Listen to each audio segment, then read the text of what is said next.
Bien, chicos, ahora estamos de vuelta a la clase, ¿ok? Quedamos en lo que era el ángulo iridocorneal, ¿no?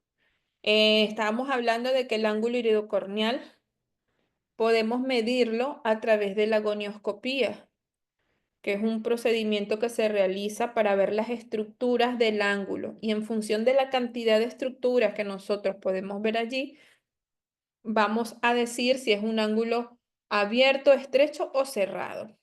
¿Ok? Entonces, la iridotomía es una abertura que se realiza en el iris. ¿Ok? Fíjense, este es el iris y esta es la pupila. Entonces, la iridotomía es un agujerito que se hace en el iris con la intención de que si se llega a obstruir o se llega a cerrar, mejor dicho, el ángulo iridocorneal, tenga una área de drenaje, ¿ok? Del humor acuoso. Entonces es preventivo. Se llama iridotomía Jack Laser, ¿ok? Los pacientes con ángulos estrechos normalmente suelen ser personas hipermétropes o con hipermetropías altas. ¿Ok? También pueden ser en aquellas personas que tengan cataratas grandes donde su cristalino sea muy grande y el cristalino empuja, ¿ok? Las estructuras hacia adelante y eso hace que el ángulo esté un poco más estrecho, ¿ok? Entonces, ángulo iridocorneal, ¿ok? Iris, esclera y córnea, ¿sí? Entonces, acá tenemos esto que se ve acá es el ángulo iridocorneal, ¿ok? Todo esto, todo esto que nosotros vemos acá, toda esta estructura de acá hasta acá, es el ángulo iridocorneal. Y todas estas estructuras que nosotros estamos viendo acá corresponden a la línea de Schwarzschild, ¿ok?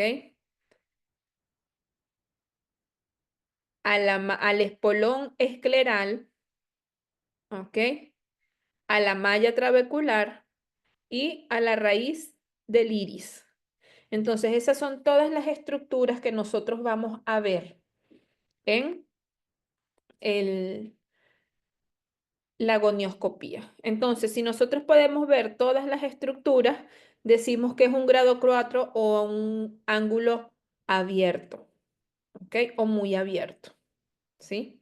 Si nosotros podemos ver tres estructuras, es un ángulo abierto, ¿ok? Si nosotros podemos ver solo dos estructuras, decimos que es un ángulo estrecho.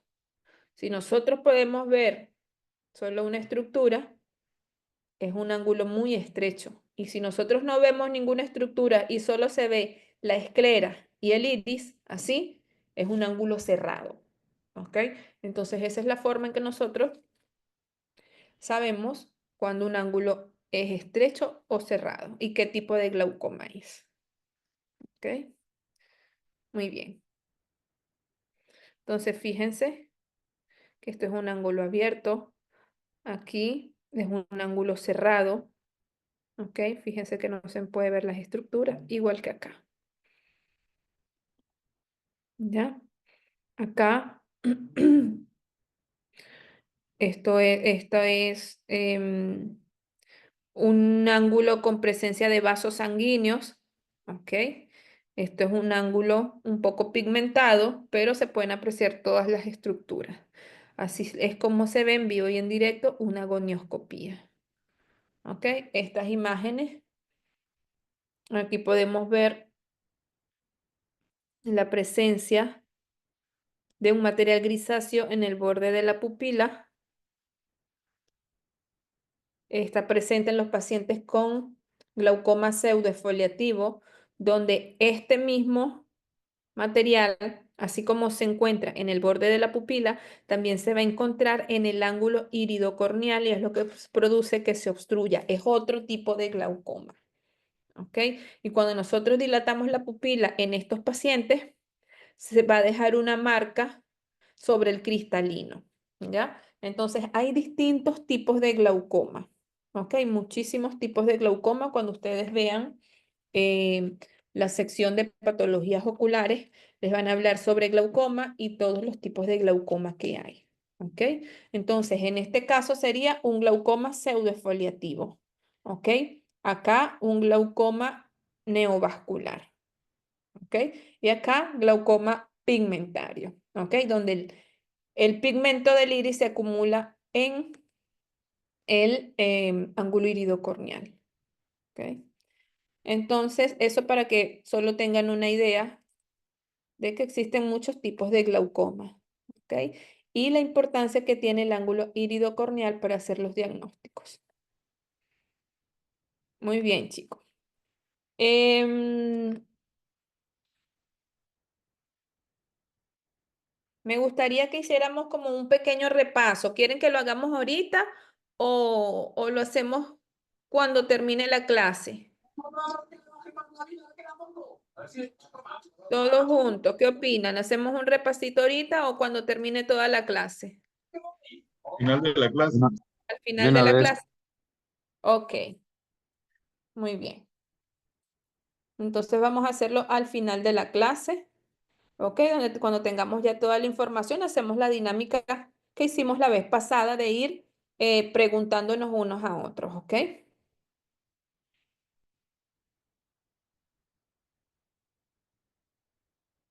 Muy bien. Entonces, bueno, ustedes ya vayan haciendo sus anotaciones, chicos. Lo que ustedes crean importante y lo que les he dicho que anoten también. Bien. em, Ahora vamos con el cristalino, ¿ok? El cristalino es una estructura transparente biconvexa, ¿ok? Cuya función es mantener su propia transparencia, refractar la luz y proporcionar la acomodación. Esas son las tres funciones principales, ¿ok?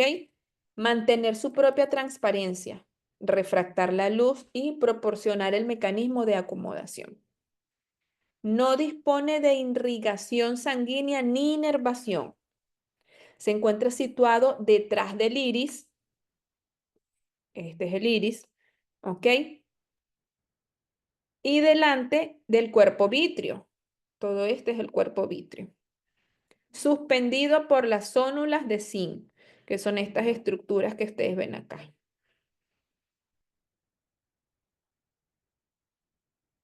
Muy bien. El cristalino está formado por cuatro partes, cuatro estructuras, ¿ok? Tenemos la cápsula, el epitelio, la corteza y el núcleo. La cápsula es una membrana basal transparente, es la más externa, o sea, la que recubre el cristalino, ¿ok? Es basal, transparente y elástica. Está depositada por las células epiteliales y es más gruesa en las zonas periféricas y más delgada en las regiones centrales, ¿ok? Entonces tenemos células epiteliales que migran, ¿ok? Y forman todo el epitelio. ¿Ok? O la cápsula, mejor dicho, forman lo que es la cápsula, ¿ok? Que vendría siendo cápsula anterior y vendría siendo cápsula posterior. Con el envejecimiento, el cristalino se opacifica y todos en algún momento de nuestra vida tenemos catarata, en mayor o en menor medida, todos, ¿ok? Porque es un proceso natural de envejecimiento. Cuando nosotros realizamos la cirugía de catarata, nosotros quitamos la cápsula, una porción de la cápsula anterior, que vendría siendo acá. ¿Ok? Digamos que la parte de arriba, porque el paciente está acostado mirando hacia arriba.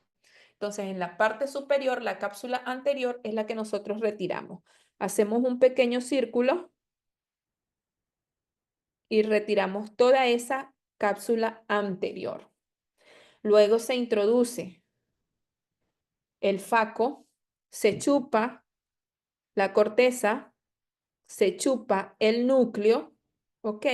Y va a quedar un saco vacío que va a estar formado por una porción de la parte anterior que quedó, que vendría siendo más o menos de aquí hasta aquí, porque todo esto ya lo retiramos, y la cápsula posterior, que es donde va a descansar el lente intraocular. ¿Ok? Todo esto traten de imaginarlo, ¿no? De cuando se hace una cirugía de catarata. Una pregunta, doctora.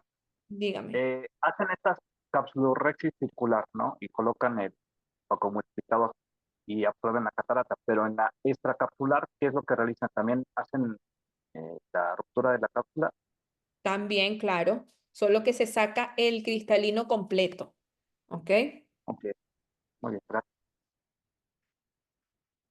Muy bien. Entonces, claro, hay que hacerlo siempre así. ¿Por qué? Porque si no, ¿dónde va a descansar el lente? ¿Ok? Entonces se deja un saquito para que pueda descansar el lente intraocular. ¿Ok? Entonces, eso en cuanto a la cápsula. Es más gruesa en las zonas periféricas y más Ha delgada en habido las... casos en que el saco, perdón, sí, ha habido casos en que el saco se rompe. Sí, por supuesto, es una de las complicaciones más frecuentes que hay. ¿Ok? ¿Por qué? Porque es una membrana muy delgada, sobre todo en la parte más central. ¿Ok?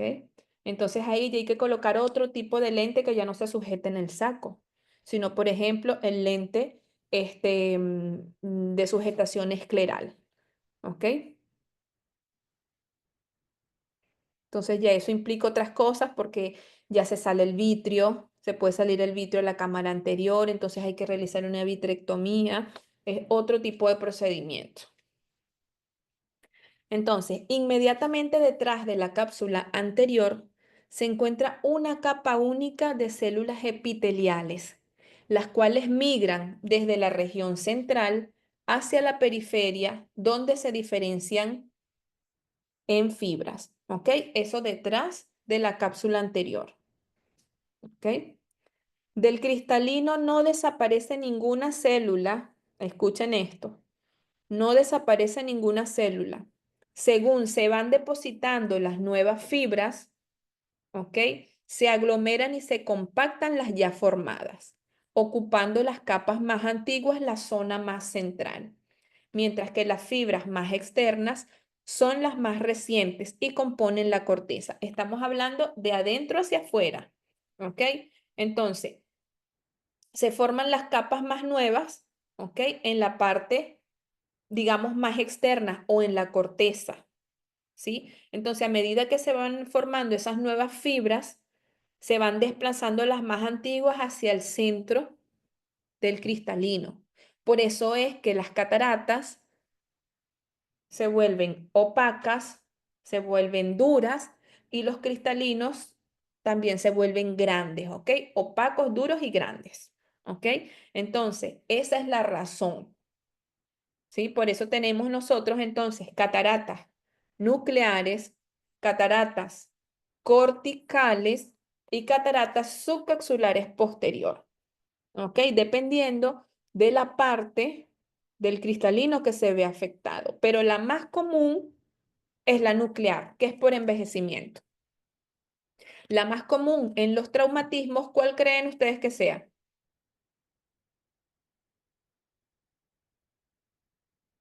La cortical, ¿ok? La cortical. Muy bien, Doctora, una pregunta. adelante. Estas fibras que comenta usted, que van formándose delante y que van de cierta manera encapsulando el cristalino, ¿se forman durante toda nuestra vida o hay algún momento en el que ya no se forman? Durante toda la vida, ¿ok? Se van formando. Gracias. Muy bien. Entonces, ya tenemos la cápsula, ¿ok? La corteza y el núcleo, ¿sí? Y la cápsula tenemos cápsula anterior y cápsula posterior, ¿ok? Entonces, fíjense, cápsula La cápsula anterior es es la que se retira y la posterior es la que se queda.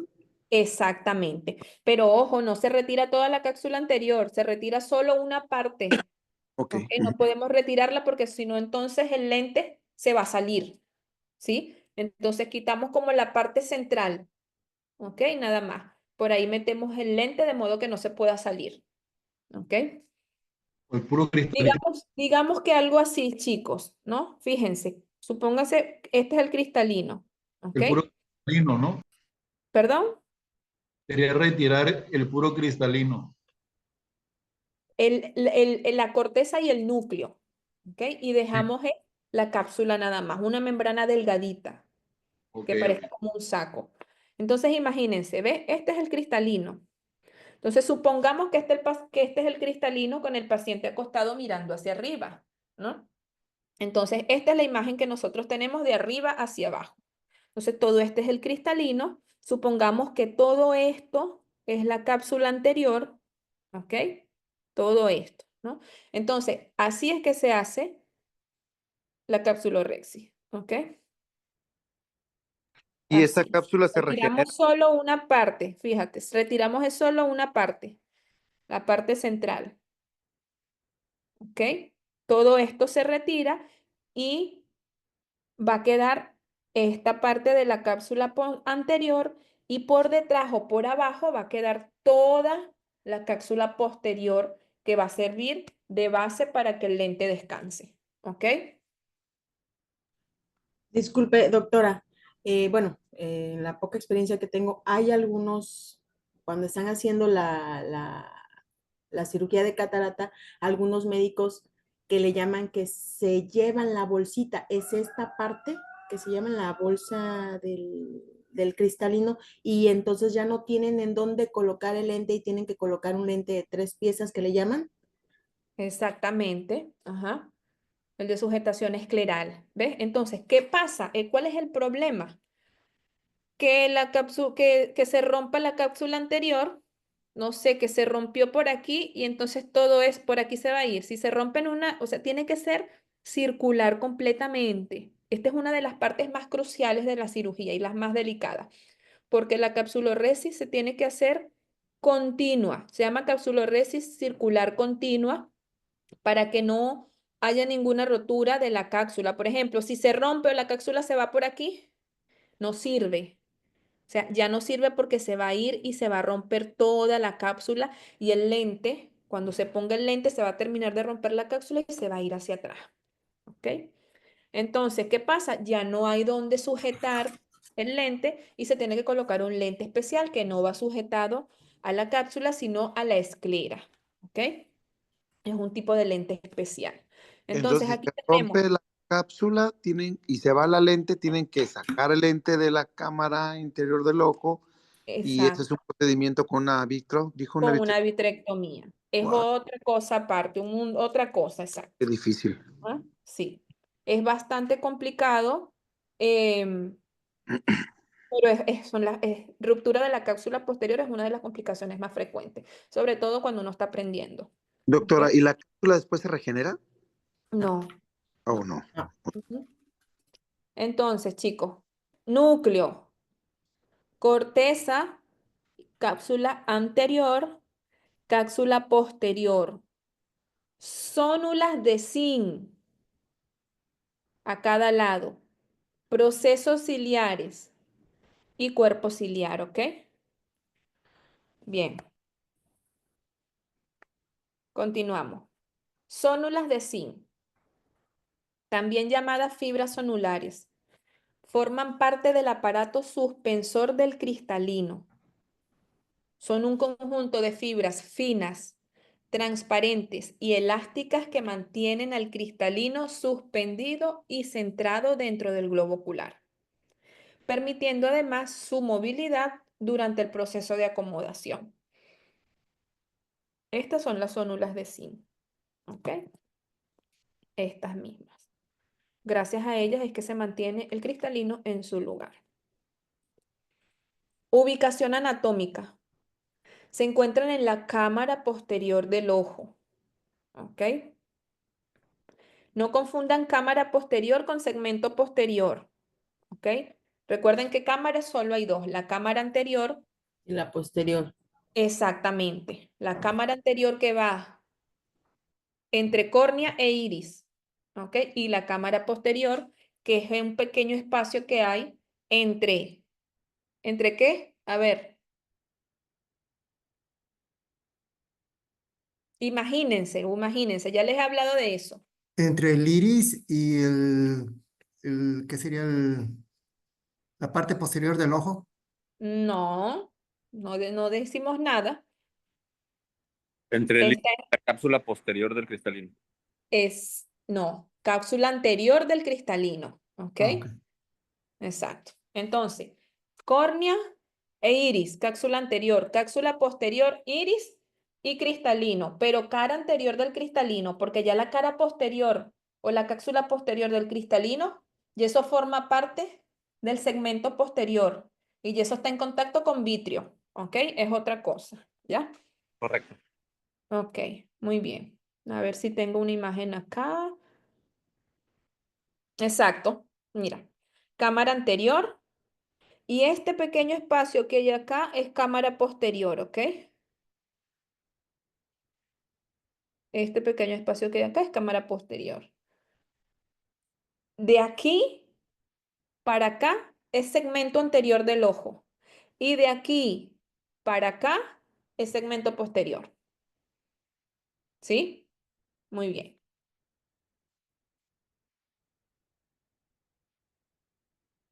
Ya.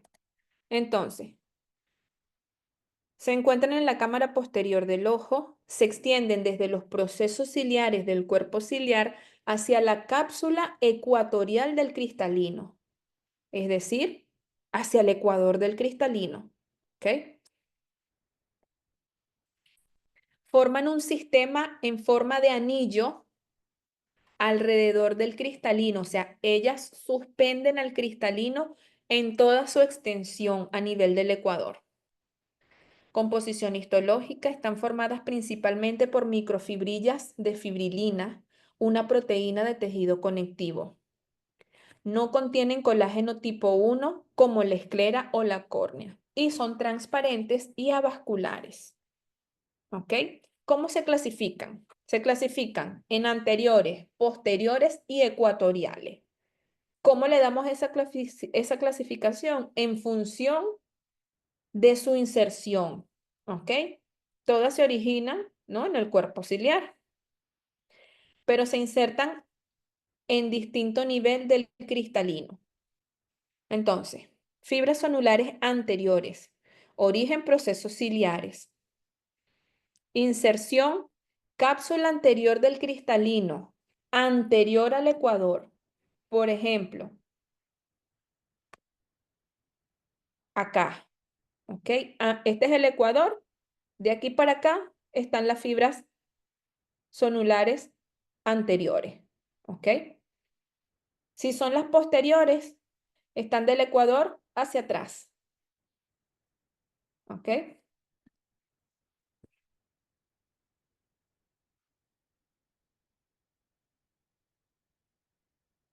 Ya, Doctora, perdón, diga. hablando de las fibras sonulares, también tengo una duda ahí. Respecto igual a lo que es la cirugía de catarata, también he escuchado en algunas situaciones que tienen o que la zónula está muy debilitada. ¿Se refiere a ese tipo de fibras? Sí, puede ser que estén muy debilitadas. Hay un medicamento que usan los pacientes eh, que sufren de hiperplasia prostática. Tamsulosin. Es a mí, ese medicamento que produce una debilidad de las zónulas. Entonces, siempre es importante, ¿ok?, investigar en estos pacientes cuando van a cirugía refractiva, perdón, con cirugía de catarata, si ellos sufren de hiperplasia prostática y si están recibiendo ese tratamiento, porque produce ese tipo de debilidad. Entonces, hay que tener especial cuidado al momento de hacer la cirugía porque pueden estar muy débiles y se pueden romper. En personas normales que no tienen debilidad sonular, es muy raro que eso pase, ¿ok? Que se rompan las fibras, ¿ok? ¿Cómo se Solo llama el en aquellas medicamento, personas, perdón? perdón, ¿Cómo se llama el medicamento? transulomida, doctor, repítalo, no recuerdo, transulomida creo que es, ¿no? Tamsulosina. Es para la hiperplasia benigna de próstata. Transulosina, creo que es transulomida. Tamsu, tamsulosina.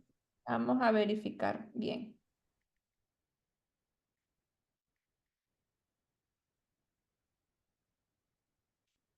Ok, bueno, entonces ese medicamento, ok, lo reciben los pacientes con hiperplasia prostática.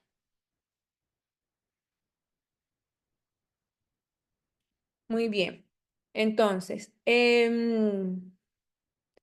a ver, exacto, transulosina, ok.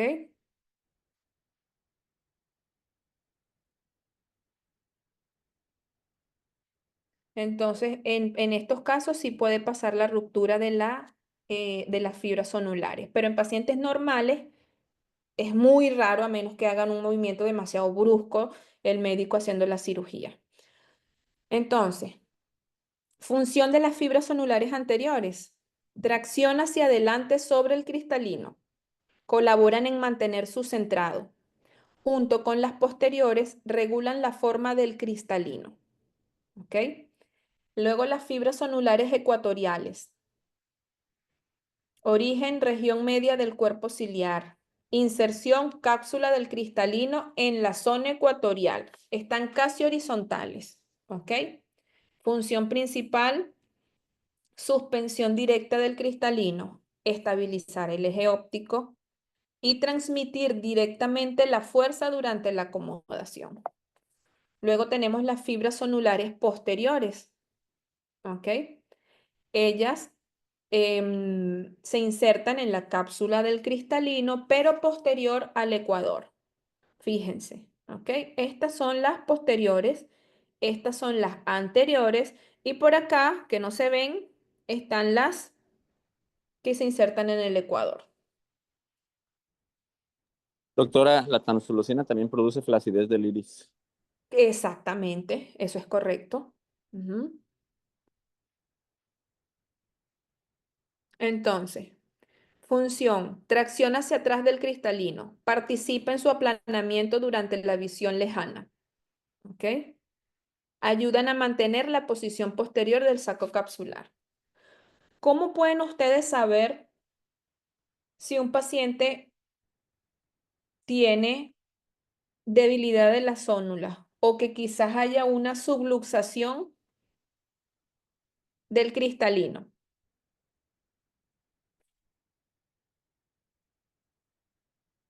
¿Tienen idea? Eso tiene un nombre. Cuando el cristalino se mueve. Sí, he hecho pruebas yo con la lámpara de hendidura con movimientos, o sea, hago con movimientos en la lámpara para ver el movimiento del cristalino. ¿Sabes cómo se llama? No recuerdo el nombre, no recuerdo la técnica. Ok, eso se llama facodonesis. Ok, es cuando el cristalino se mueve. Entonces tú le pides al paciente que mire hacia allá y entonces el cristalino se va a mover. O tú golpeas la lámpara de hendidura, ok, y ese movimiento, ese golpe, al paciente estar apoyado en la mentonera, va a generar un movimiento, ok, del cristalino.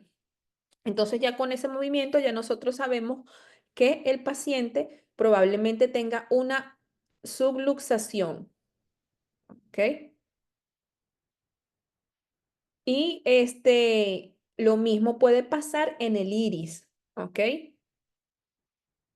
Que se presente el mismo movimiento, ¿ya? Pero está más relacionado al medicamento, ¿ok? O a menos que el paciente haya tenido algún traumatismo y haya algún desprendimiento de la raíz del iris en alguna porción, ¿no? De su inserción. ¿Podría repetir, por favor, doctora, el nombre de ese daño de cuando el cristalino se mueve? Facodonesis, Gracias. ¿ok? Entonces, es así como nosotros podemos ver una subluxación del cristalino, allí en esas imágenes.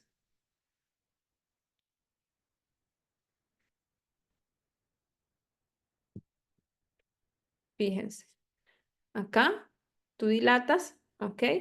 Y el cristalino, a esto no se debería ver, ¿no? Entonces se ve el borde inferior del cristalino, ¿ok? Acá también podemos apreciarlo, ¿ok? Y se pueden ver algunas zónulas. Aquí es cuando ya hay un cristalino, una luxación total de cristalino que se fue a cámara anterior.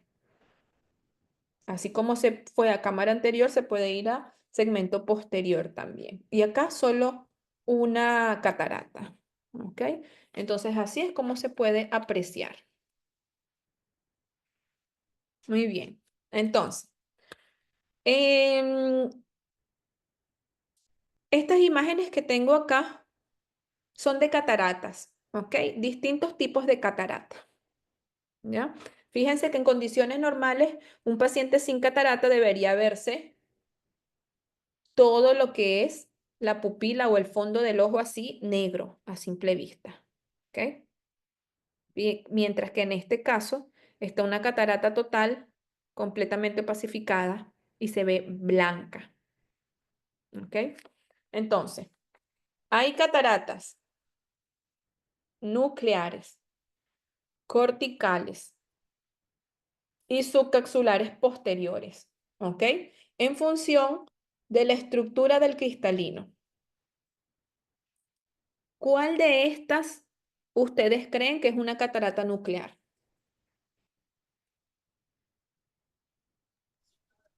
La Nuclear. derecha inferior. Derecha inferior. Sí, Esta derecha, esa, exactamente. no, no es. Esta no es. La que está en el centro. La del paciente Esta del centro. no, tampoco. ¿Qué catarata busca, doctora? Pero, Nuclear.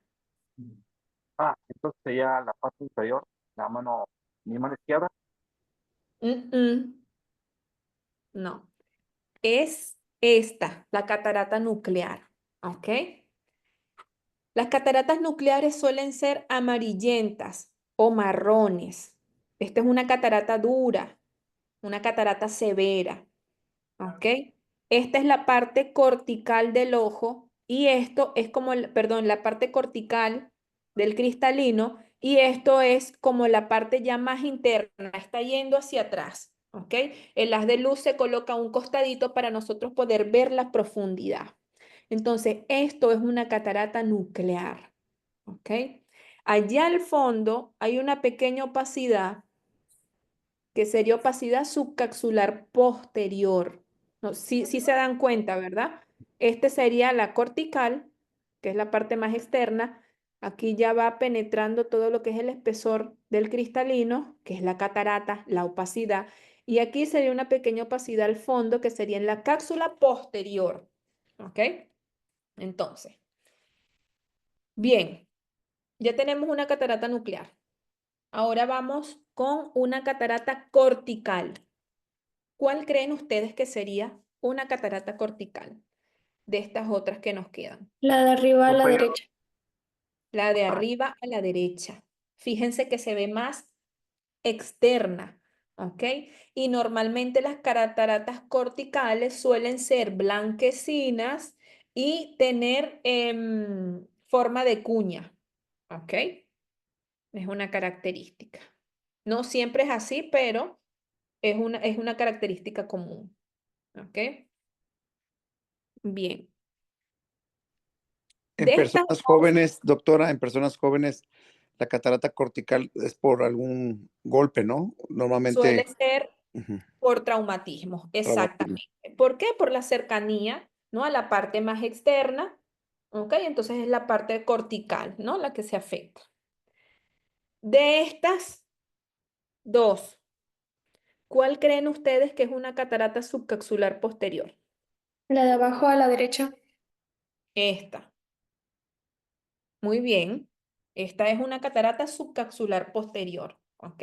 Es una catarata también, catarata polar o catarata congénita, ¿sí? Suele ser central y subcapsular posterior.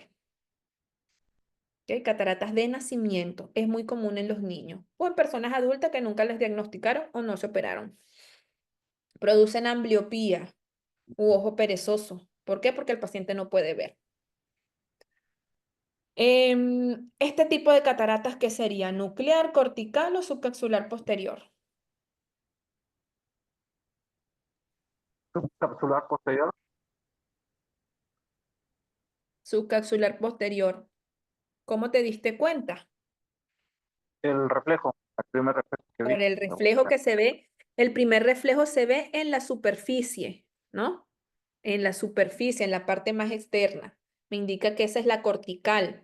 Este sería el núcleo y este sería la cápsula posterior. Entonces sería subcapsular posterior. ¿Ok? Entonces, esos son los tipos de cataratas que nosotros podemos tener según su localización. ¿Ok? Luego tenemos otros tipos de cataratas, que pueden ser cataratas seniles, cataratas em, congénitas, cataratas metabólicas, debido a ciertas enfermedades como la diabetes, ¿ok? A medicamentos, ¿ok? ¿Como cuál medicamento produce catarata? Corticoides. Corticoide, ¿ok? Entonces, esa es según su origen, ¿ok? También las radiaciones. Exacto, por supuesto. Las radiaciones pueden producir cataratas, ¿ok? Doctora, una pregunta. ¿Qué de cierto hay de que la insulina va afectando la vista en los pacientes diabéticos? Bueno, no, eso no es correcto. Ok, Lo que gracias. afecta lo que afecta la vista en los pacientes diabéticos es la diabetes, ¿ok? Ok. Propiamente dicha, que produce cambios a nivel retiniano, produce una retinopatía diabética, ¿ok? Al contrario, la insulina lo que te va a dar es un beneficio, ¿ok? Te va a ayudar a que tú puedas controlar esa diabetes y que no haya daño a nivel retiniano. Gracias. Doctora, Muy cuando va un paciente a consulta, una persona normalmente de la tercera edad, y con el oftalmoscopio vemos manchas en el cristalino como negras, como pecas, muchas pecas, o una peca grande en el centro, es una catarata, pero esa catarata, ¿eso es cómo se le llama? Se inicia, o sea, se ve una mancha en el mero centro. No, ¿será como esta? Sí, pero negra. Es que es muy raro que tú puedas ver esto porque no se puede ver una mancha negra, porque Es el como, fondo del ojo no es sé si, negro, no sé si es me doy a entender. oscuro. Cuando van a consulta y pongo el oftalmoscopio, veo que la persona tiene catarata, pero se ven como pequeñas Ya, cuando manchas colocas negras. el oftalmoscopio Ujú. directo, Directo, así, sí. ya te Sí, sí, sí. entiendo. Sí, con el Entonces, oftalmoscopio me doy tú cuenta que hay unas manchas negras, es una claro, catarata. tú buscas el reflejo rojo. Sí, correcto, y no se ve, se ve negro. Se ve como Exacto. si fuera moho, haga cuenta como un moho, una Ya te mancha negra. entiendo, claro. Tú cuando colocas el oftalmoscopio, tú buscas el reflejo rojo. De esa Sí, manera, tú puedes determinar también si el paciente tiene catarata o no. Cuando el paciente tiene catarata, ese reflejo rojo, este, eh, va a disminuir porque va a estar ocupado por manchas oscuras o manchas negras que son la catarata. ¿Ok? correcto. Entonces, es eso. ¿Ok? Tú con eso, buscando un reflejo rojo, tú puedes saber si un paciente tiene o no catarata porque vas a ver manchas negras allí. ¿Ok? Opacidades a nivel del reflejo rojo. Nada más. Por lo menos esto, tú le vas a hacer el reflejo rojo al paciente y esto se va a ver rojo. Todo esto se va a ver rojo, pero esto va a ser como una mancha oscura, negra. Correcto. Así es. Así, exacto. Incluso estas también. Claro, aquí, no, aquí va a haber ausencia de reflejo rojo, porque Sí, esta es claro. una catarata cortical y una catarata total. Y es una catarata madura. Aquí va a haber ausencia de reflejo rojo. Pero si fuese que solo estuvieran estas lesiones a nivel de la cortical, entonces vas a ver manchas en forma de cuña, ¿ok? Y áreas de reflejo rojo también. Bien, ok. Hablemos entonces un poco del mecanismo de acomodación. El músculo ciliar, ¿ok? Cuando se produce el mecanismo de acomodación, se contrae, desplazándose ligeramente hacia el frente. La tensión en las zónulas anteriores va a disminuir, es decir, que se relajan, y esto hace que el cristalino adopte una forma más esférica, aumentando su potencia. el cristalino va a aumentar aproximadamente casi un 75% de su espesor central. Asociado a estos cambios que se producen en el cristalino, se va a producir una contracción pupilar, es decir, una miosis, que contribuye a reducir las aberraciones inducidas por estos cambios y a su vez va a aumentar la profundidad del foco. Entonces, todo esto que les acabo de explicar es el mecanismo que se produce a nivel ocular, donde intervienen distintas estructuras como el músculo ciliar, el cristalino, las zónulas de zinc y el iris. ¿Ok? ¿Para qué? Para dar resultado al mecanismo de acomodación, para que nosotros podamos enfocar. ¿Ok? Es ese mecanismo que nosotros necesitamos para poder ver de cerca. Si nosotros estamos mirando a lo lejos, cuando nosotros miramos de cerca, el ojo hace como un enfoque, ¿ok? Para poder ajustarse a todos esos cambios, ¿ok? Entonces, eso se llama mecanismo de acomodación. Aquí tenemos un esquema. Fíjense la diferencia en los dibujos. Aquí está más aplanado el cristalino, ¿ok?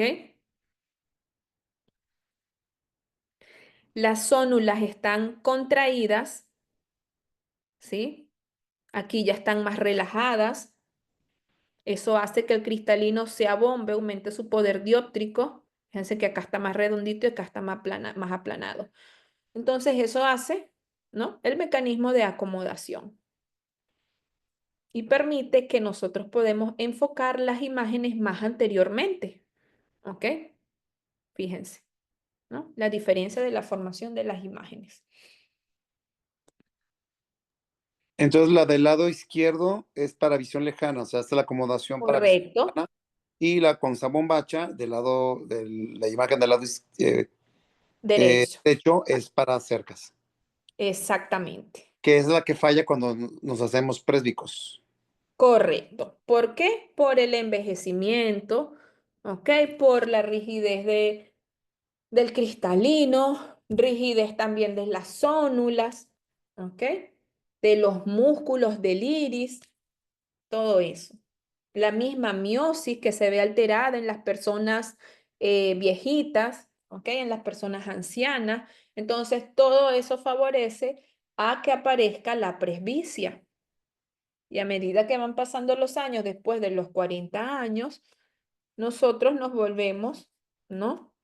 Se nos produce más la presbicia, ¿ok? Va aumentando con el paso de los años hasta los 60 años que se estabiliza. Por eso hay que hacer evaluaciones anuales. Entonces los pacientes dicen, no, cada vez estoy peor, estoy muy mal de la vista, pero en realidad es un proceso natural de envejecimiento.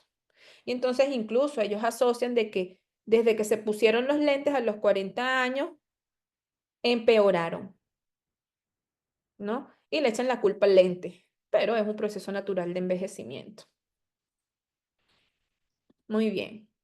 Entonces esto es lo que le llaman vista larga, ¿no? Que el paciente tiene que estirar el brazo para poder ver bien. Cuando nosotros debemos ver, ¿no? Bien de cerca, a una distancia de 30 a 40 centímetros máximo, es la visión cercana. Muy bien. Muy bien, chicos. ¿Todo bien hasta ahora? ¿Alguna duda o inquietud en cuanto a lo que hemos visto acá? No sé, tal vez de catarata. Todo claro. Todo claro. Muy bien, ok. Vamos a continuar entonces con lo que es la capa número 3 o capa interna, también llamada capa neurosensorial o capa retiniana.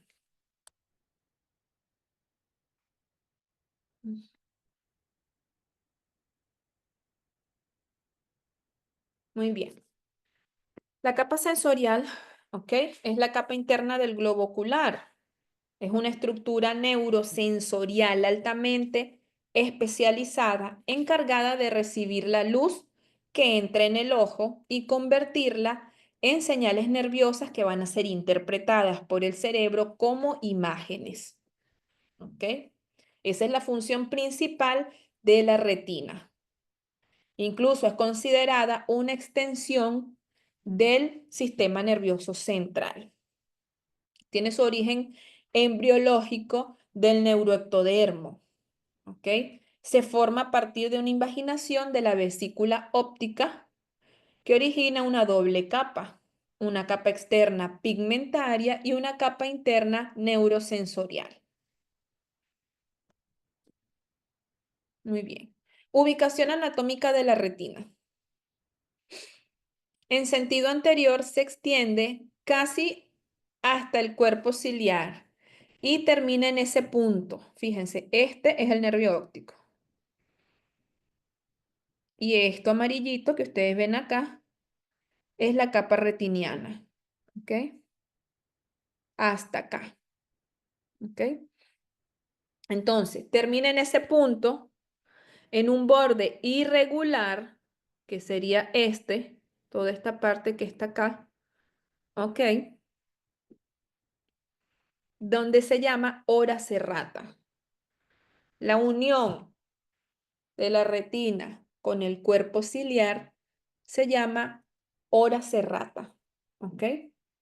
Ahí la retina se encuentra firmemente adherida en la hora serrata y en el nervio óptico. ¿Ok? Esas son zonas de la retina que no se desprenden. En sentido posterior, está firmemente adherida, ahí hay un error, está firmemente adherida al nervio óptico. ¿Ok?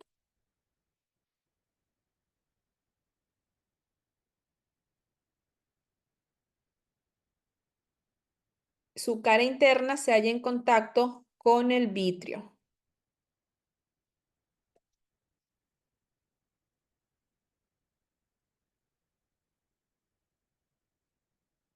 Muy bien. Entonces tenemos nervio óptico, retina, ¿ok? Hora serrata, ¿no? Y arcadas vasculares, ¿ok? Que recorren todo lo que es la retina. Y esto que está acá es el vitrio, todo esto. Que lo dibujaron un poquito gris para que se pudiera diferenciar. Muy bien. División funcional de la retina. Está formado principalmente por dos porciones, ¿ok? La retina neurosensorial y el epitelio pigmentario de la retina.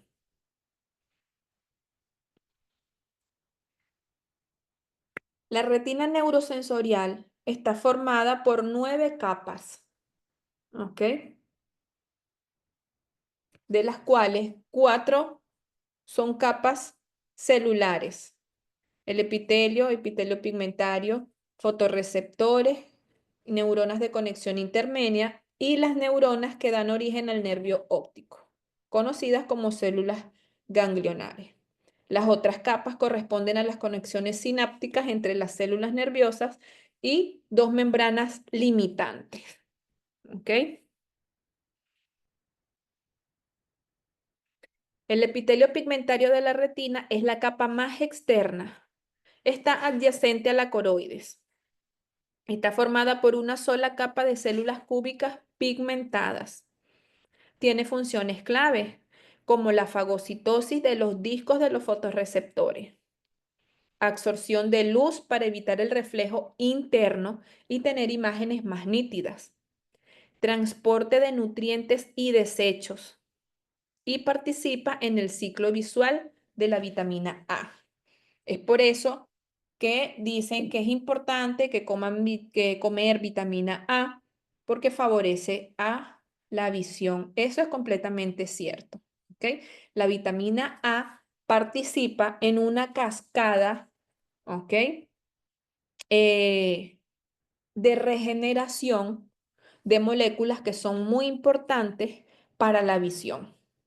Entonces, muchas personas me preguntan, muchos pacientes me preguntan que si eso es cierto, que si en verdad es bueno para la visión, completamente cierto. La vitamina A es un precursor de una de esas moléculas necesarias para lo que es la regeneración y todo este ciclo de la visión. ¿Ok? Muy bien.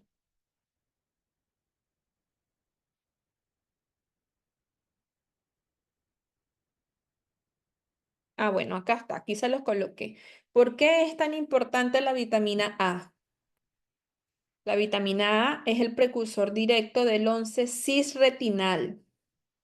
Sin él, el reciclaje del cisretinal, los fotorreceptores no pueden seguir funcionando. ¿Ok? La vitamina A es fundamental. Una deficiencia puede provocar ceguera nocturna y alteraciones graves en la retina. La regeneración es más lenta en los bastones que en los conos, lo que explica por qué tardamos unos segundos más en adaptarnos a la oscuridad. ¿Ok? Entonces es fundamental la administración y el consumo de vitamina A. ¿Qué enfermedades normalmente están relacionadas? Deficiencia de la vitamina A causa nictalopía, ¿ok? Que es la ceguera nocturna. En casos avanzados, seroftalmía, queratomalacia y daño retiniano irreversible. En las retinitis pigmentarias, que es una enfermedad hereditaria que afecta el metabolismo del ciclo visual. Los bastones mueren primero, hay pérdida progresiva de la visión periférica y de la visión nocturna. La maurosis congénita de Leber, una mutación de enzimas del ciclo retinoide, donde hay falla completa de la regeneración del pigmento visual. ¿Ok? Distrofias del epitelio pigmentario afectan la función del epitelio pigmentario de la retina, interfiriendo con la regeneración del 11-cis retinal. Entonces, importancia súper importante a comer todo zanahoria. Muy bien. Entonces vamos ahora con lo que son las capas de la retina. ¿Ok? De lo que es la anatomía ocular, esta es de las cosas más importantes. Obviamente, si no son oftalmólogos, no tienen por qué aprendérselo porque cuesta aprenderse esas capas, pero tienen que saber que hay, de forma general, digamos 10 capas de la retina, pero en realidad son dos, ¿no? Una, el epitelio pigmentario de la retina, ¿ok? Y la otra, la retina sensorial, que está formada por 9 capas, ¿ok? Son como dos estructuras. La retina tiene esas dos grandes estructuras. El epitelio pigmentario, como se los mencioné acá, ¿ok? Epitelio pigmentario de la retina y la retina neurosensorial propiamente dicha, que esta está compuesta por 9 capas histológicas, ¿ok? Entonces, de forma general, aquí le puse las 10, ¿no? Epitelio pigmentario de la retina, que se encarga del metabolismo de los fotorreceptores. La capa de fotorreceptores, que corresponde a los segmentos externos de conos y bastones. Luego está la membrana limitante externa. Luego la nuclear externa, que corresponde a los núcleos de los fotorreceptores, conos y bastones. ¿Ok? La plexiforme externa, que corresponde a los segmentos internos de los fotorreceptores, es decir, los conos y bastones están a lo largo de toda la extensión o de casi toda la extensión de la retina. Entonces, cada capa constituye una porción de los fotorreceptores. ¿Ok? Plexiforme externa corresponde a los segmentos internos de los fotorreceptores y a su sinapsis con las neuronas integradoras. Nuclear interna, que corresponde a los núcleos de las neuronas integradoras, las bipolares, amacrinas y las células horizontales. la capa plexiforme interna, que corresponde a la sinapsis de las neuronas integradoras con las neuronas llamadas células ganglionares. La número 8, que es la capa de células ganglionares, que corresponde al cuerpo de las neuronas que originan el nervio óptico. Y la capa 9, que es la capa de fibras nerviosas, que corresponde a los axones de las células ganglionares. Y por último tenemos la membrana limitante interna, ¿ok? Que es la que está en contacto con el vitrio. ¿Ya? Entonces, las capas que les mencioné van de afuera de afuera hacia adentro, de la parte más externa a la parte más interna.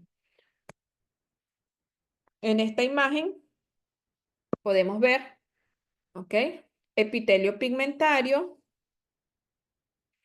capa de conos y bastones, membrana limitante externa, la nuclear externa, la plexiforme externa, nuclear interna, plexiforme interna, células ganglionares, capa de fibras nerviosas y membrana limitante interna.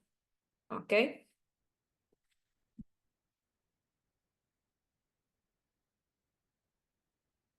Es el órgano encargado de recibir los rayos de luz y transformarlos, convirtiéndolos en estímulos nerviosos, para luego conducirlos a través de los axones del nervio óptico al cerebro.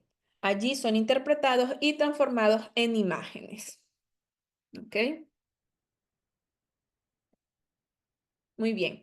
Ahora vamos con lo que son los fotorreceptores. Los fotorreceptores son las células más importantes de la retina. ¿Ok? Son células especializadas cuya función es convertir la luz, en señales que son enviadas al cerebro. Los fotorreceptores nos dan la visión de color y la visión nocturna, así como la agudeza visual. ¿Ok? Los fotorreceptores forman parte de células cuyos núcleos, citoplasma y otras estructuras se encuentran en la capa nuclear externa y con axones que llegan a la plexiforme externa donde hacen sinapsis con otras células. Son las células de nuestro organismo que más cantidad de oxígeno consumen y más energía generan. Existen dos tipos, los conos y los bastones. ¿Ok?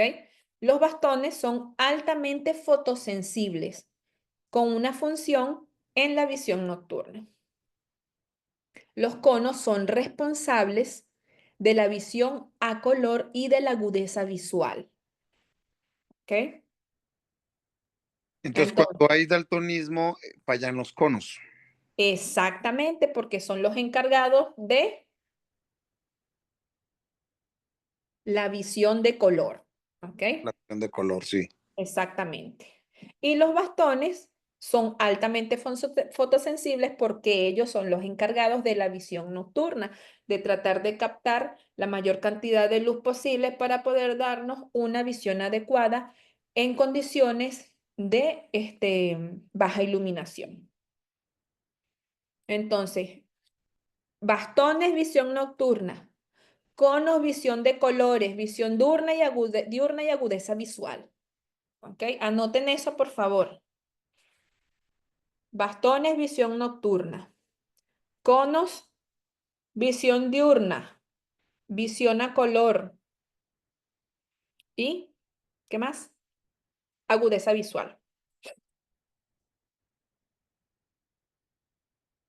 Muy bien. Entonces, ¿Repetir, por favor?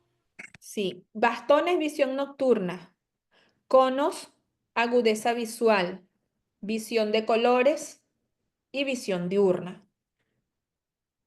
Estos son los conos, ¿ok? Por la formita que tienen. Y estos son los bastones, porque son más larguitos. Doctora, regresando tantito a la pigmentación de la retina, perdone, ¿eh? Cuando una persona va a consulta y es diabético, normalmente, bueno, hacemos fondo de ojo con el oftalmoscopio y me ha tocado ver que la retina sí realmente es un color naranja brilloso, muy bonito. Y hay pacientes que me ha tocado ver con la retina amarilla, casi blanca, y pues la visión es completamente pues mal, ¿no? Eso es porque los fotorreceptores ya están dañados por la pigmentación. No necesariamente, no, porque recuerda que la pigmentación la va a dar también el epitelio pigmentario de la retina, la va a dar la coroides. Entonces, si la retina, por ejemplo, en los pacientes miopes altos, si la retina es más blanquecina, ¿ok? ¿Es por qué? Porque es una retina delgada, ¿ok? Entonces, los pacientes pueden, o sea, eso depende de cada quien. Así como hay personas que son morenas y otras que son blancas, eso pasa también a nivel retiniano. Sin embargo, por ejemplo, en los pacientes que son miopes altos, pueden tener retinas muy delgadas, ¿ok? Pueden haber, tú puedes ver atrofias incluso del epitelio pigmentario, puedes ver manchas a nivel de la retina. ¿Ok? Incluso puedes ver fondos coroideos, que son esas retinas atigradas.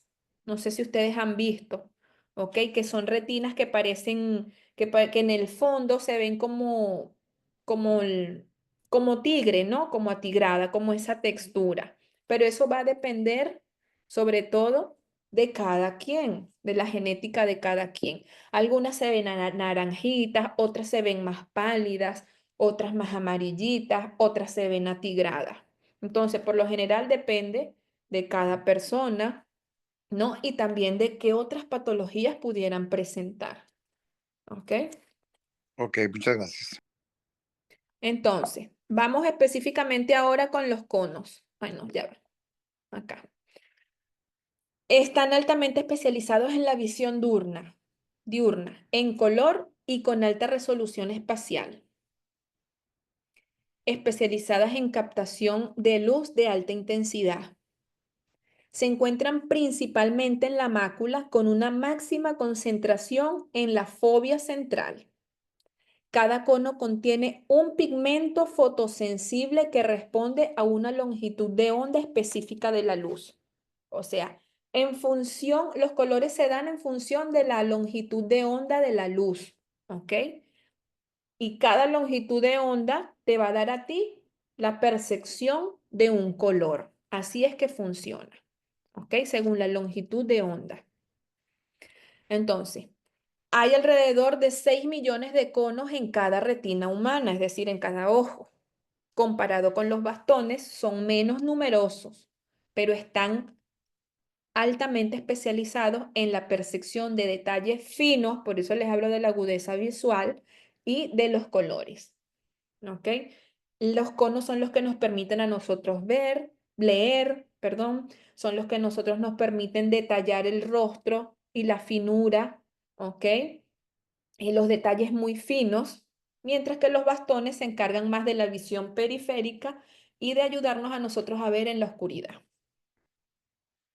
Están distribuidos en toda la retina, pero especialmente abundantes en la mácula lútea, la zona central de la retina, ¿ok?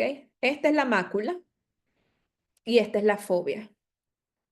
En esta zona solo se encuentran conos, no hay ninguna otra célula neuronal. Entonces, esta es la zona donde se encuentran en toda la extensión, pero predominan en la mácula y en la fovea muchísimo más, ¿ok? Por eso es que cuando hay alteraciones a nivel de la mácula, disminuye la visión de colores y también disminuye lo que es la agudeza visual, ¿ok? En la periferia retiniana los conos son más escasos y predominan los bastones. Tipos de conos: cono L, cono M y cono S. Esto está relacionado con la longitud de onda, ¿ok? Y el color en función de la longitud de onda es el color que se percibe, ¿ok?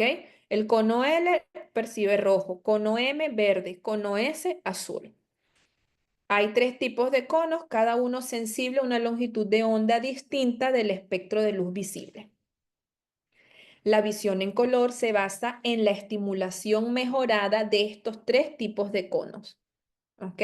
Estos son los 3 tipos de colores que nosotros podemos percibir, y para nosotros poder ver otros colores, ¿no? Entonces va a haber como una especialización, ¿ok? A nivel de estas células que van a hacer que nosotros podamos percibir otros colores, ¿ok? Y todo depende, como les digo, de la longitud de onda del espectro de la luz visible. Es un tema un poco confuso, la verdad.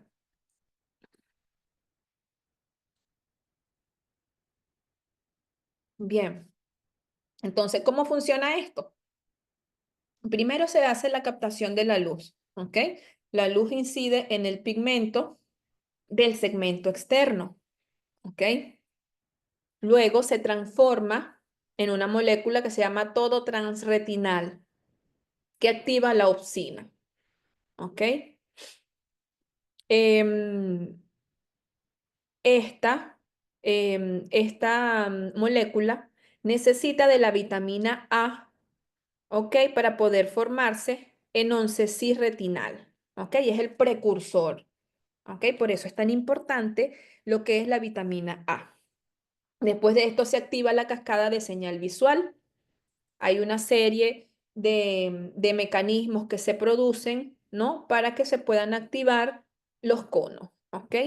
Y finalmente se produce la transmisión sináptica que va a enviar las señales a las células bipolares y luego a las células ganglionares, las cuales van a llevar la información al cerebro a través del nervio óptico. Entonces es un mecanismo bastante complejo, por eso son consideradas las células que más energía y más oxígeno utilizan en todo nuestro cuerpo, ¿ok? Está formado, ¿qué estructura tienen estas células?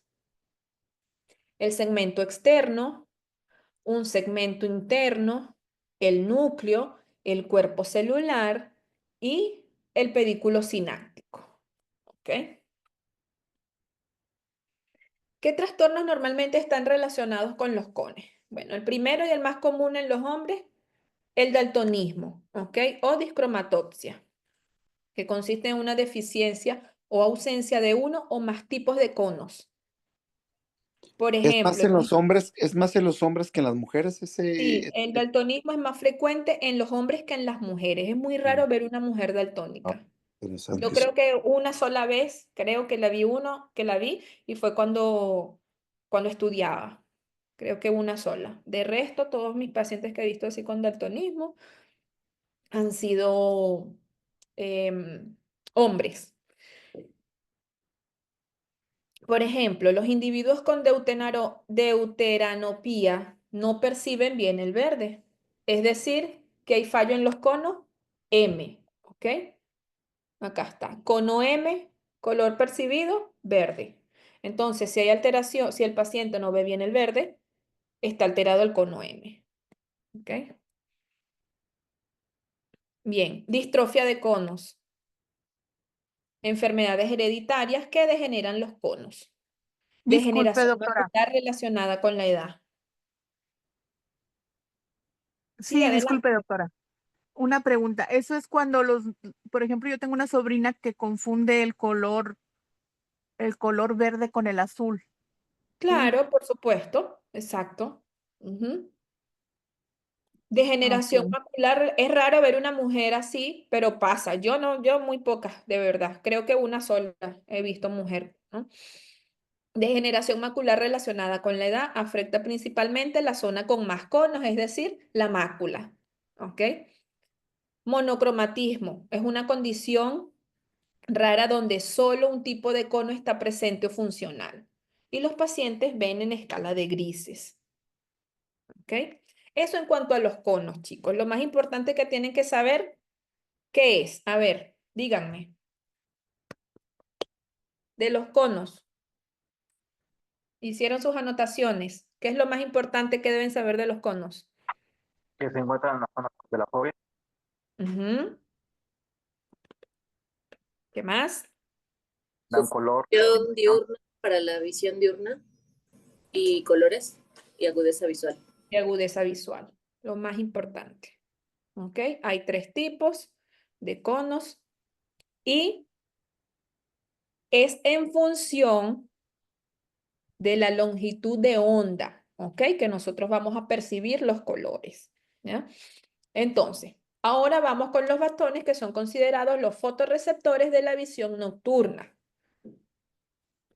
Están especialmente adaptados para la visión en condiciones de baja iluminación y no están involucrados en la percepción del color ni en la alta agudeza visual. Permiten la visión escotópica, ¿ok? En oscuridad o con la luz tenue. Gracias a ellos que nosotros podemos ver en la oscuridad. Son más numerosos que los conos y están distribuidos ampliamente en la retina periférica. Son extremadamente sensibles a la luz y pueden activarse con un solo fotón. Hay aproximadamente 120 millones de bastones en cada retina humana. Están ausentes en la fobia central donde solo hay conos. Se encuentran en toda la retina periférica donde son el tipo de fotorreceptores dominante. La máxima densidad de bastones se encuentra a unos 20 grados del centro de la fobia, es decir, hacia la parte más externa de la fobia, ¿ok? En un anillo perifobial. La densidad de bastones disminuye gradualmente hacia la periferia de la retina, ¿no? Pero a la periferia extrema, más hacia la hora serrata. También están ausentes en el disco óptico, lo cual origina el punto ciego fisiológico. Ubicación: localizados en la capa de fotorreceptores de la retina, distribuidos en la retina periférica. Sus núcleos están en la capa nuclear externa y sus axones sinápticos llegan a la capa plexiforme externa. ¿Ok? Entonces, acá tenemos conos y más periféricos vamos a tener bastones. Estructura del bastón prácticamente la misma que la de los conos. Segmento externo, segmento interno, ¿ok? Núcleo, axón del bastón y la férula sináptica. La diferencia es la forma, que los bastones son más larguitos y los conos tienen una forma más de cono, ¿no? ¿Cómo funcionan los bastones? Muy parecido a los conos. Es un proceso bastante complejo donde intervienen pigmentos y moléculas, ¿ok? Se capta la luz, contienen el pigmento rodopsina, ¿ok? Luego se activa, hay una serie de procesos, ¿no? Que cambian la conformación de la escotopsina, que es otra molécula que se activa con otra molécula que se llama metarrodopsina, y esto va a iniciar allí la cascada de señalización visual, ¿ok? Y finalmente se produce la transmisión de la señal, pero en este caso está directamente relacionado con lo que son los pigmentos visuales como la rodopsina, ¿ok? Que es el pigmento que contienen los bastones, que es indispensable para lo que es la visión nocturna. Aquí sobre todo interviene también la vitamina A. Recuerden que es precursor del 11-cis retinal, ¿ok? Y este es indispensable para que se dé toda esta cascada, ¿ok? Muy bien, ¿qué trastornos están relacionados a los bastones? La ceguera nocturna o la nictalopía, ¿ok? Deficiencia de vitamina A hace que no se regenere el 11-cis retinal y por lo tanto los bastones no funcionan correctamente. La retinosis pigmentaria, que es una enfermedad hereditaria que causa degeneración progresiva de los bastones. La maurosis congénita de Leber, el desprendimiento de retina, ¿ok? Cuando la retina neurosensorial se separa del epitelio pigmentario, los bastones pierden su nutrición y mueren rápidamente, ¿ok? Muy bien, ya vamos a terminar con esto, chicos, ¿ok? Ahora vamos, Doctora, por un tema ejemplo, bastante denso, bastante complejo, pero bueno, hay que mencionarlo, ¿ok?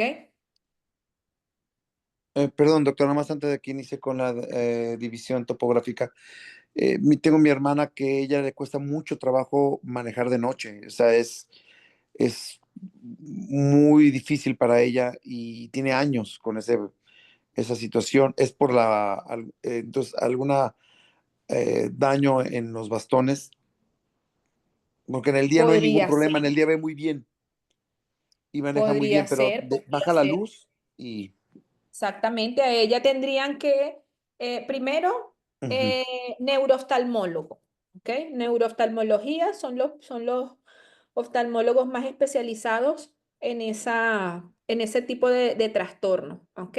De distrofia, suelen ser enfermedades genéticas, muy pocos se diagnostican. Hay retinólogos que también se especializan en ese tipo de enfermedades. Tendrías que buscar algún especialista en ese tipo de enfermedades, ¿ok? Habría que hacerle pruebas para ver si es alguna de esas enfermedades genéticas que pudiera tener ella, ¿no? Hay que ver qué Ujú. edad tiene,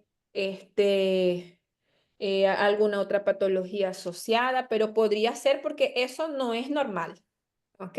Que tú no puedas ver de noche o que te afecte tanto, ¿sí? Entonces ya Ok, por ahí tendrías que buscar un especialista, ¿ok? Porque es ok. poco común. Ujú. Sí, ya tiene algo de tiempo sufriendo eso y es una mujer de 40 años, o sea, Ah, pero bueno, imagínate, es joven. un Ujú. joven.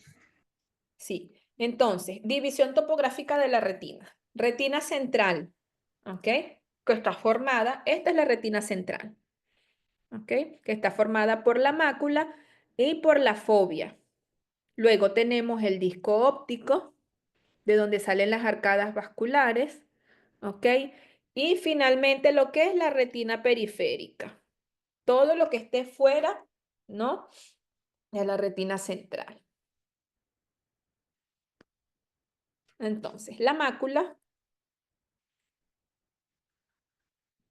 ya va, perdón, es la región ubicada dentro de las arcadas vasculares, ¿ok? Por dentro de las arcadas vasculares, nosotros tenemos la mácula, ¿ya?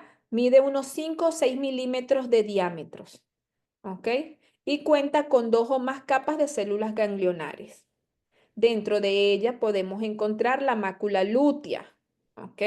Denominada así por el pigmento xantofílico que le da un color especial, le da un color grisáceo. Cuando ustedes hacen fondo de ojo, van a ver que hay una zona más oscurita o más opaca que es em, la mácula lútea, ¿ok? Y dentro de la mácula lútea se ubica la fovea, que mide aproximadamente 1,5 milímetros de diámetro, la cual está especializada en la agudeza visual de alta definición, con la cual podemos ver los detalles como por ejemplo la visión de colores y la lectura, ¿ok? Solo existen conos en esta área, no bastones. Y luego tenemos la retina periférica, que se extiende por fuera de las arcadas vasculares hasta la hora serrata, que es el límite anterior de la retina. Contiene muy pocos conos y muchísimos bastones. Los bastones contienen rodopsina y por ello permiten la visión en condiciones de baja luminosidad. Es la encargada de la visión nocturna. La retina periférica es la encargada de la visión nocturna. ¿Ok? Recuerden que allí está la mayor cantidad de bastones y ellos son los que también están encargados de la visión nocturna. Bien, vamos ahora con el nervio óptico. Es el segundo par craneal, ¿ok? Un tracto de fibras con aproximadamente 1,2 millones de axones, rodeado por vainas meningias. Su función es transportar los rayos de luz visuales al sistema nervioso central y está formado por los axones de las células ganglionares. Se desprende del globo ocular 3 milímetros medialmente y 1 milímetro inferiormente al polo posterior del mismo. Se dirige posterior-medialmente, atraviesa la cavidad craneal, ¿ok?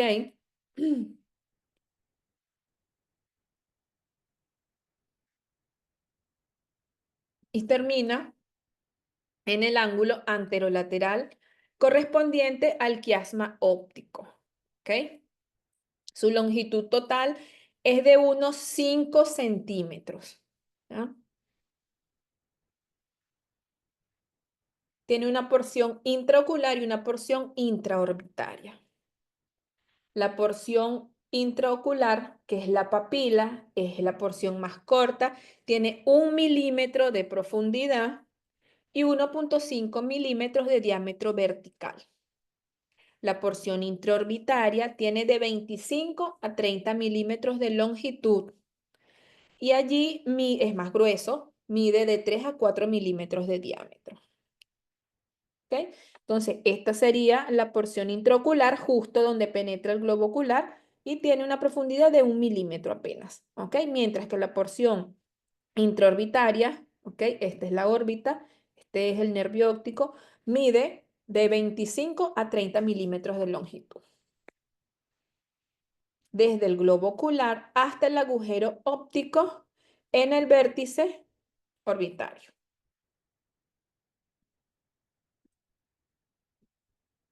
El nervio óptico en el centro tiene una apertura, una excavación por donde penetran los vasos sanguíneos, ¿ok? Arteria y vena central de la retina.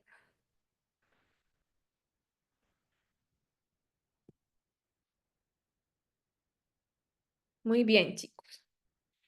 Entonces, estas imágenes que yo les estoy mostrando acá es como para que ustedes puedan diferenciar, por ejemplo, un nervio óptico patológico de uno normal.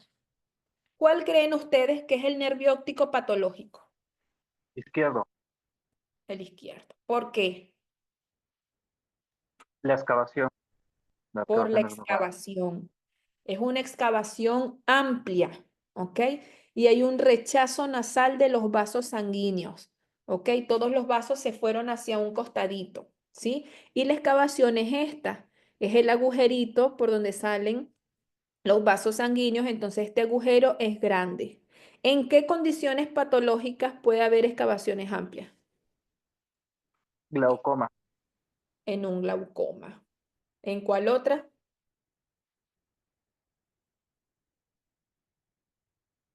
En una neuritis óptica, ¿ok? Que ha producido tanta inflamación, tanto daño, que ese nervio ya se atrofió y se produjo la excavación, ¿ok? Entonces, esto es un nervio óptico normal, ¿sí?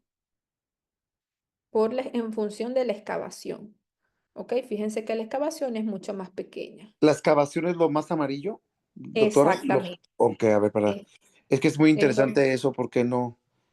A veces es lo nos más mandan amarillito OCTs, a veces nos mandan OCTs pues es y bueno tú, saber la interpretación. sí, y tú tratas de buscar como el borde de los vasos sanguíneos, entonces el trayecto, fíjate que aquí se ve como, ¿no? El bordecito. Acá Sí, tú puedes determinar, mientras que acá es como más chiquitico, como así, es cierto. así. Ujú, ok. Acá, ¿qué ven de patológico?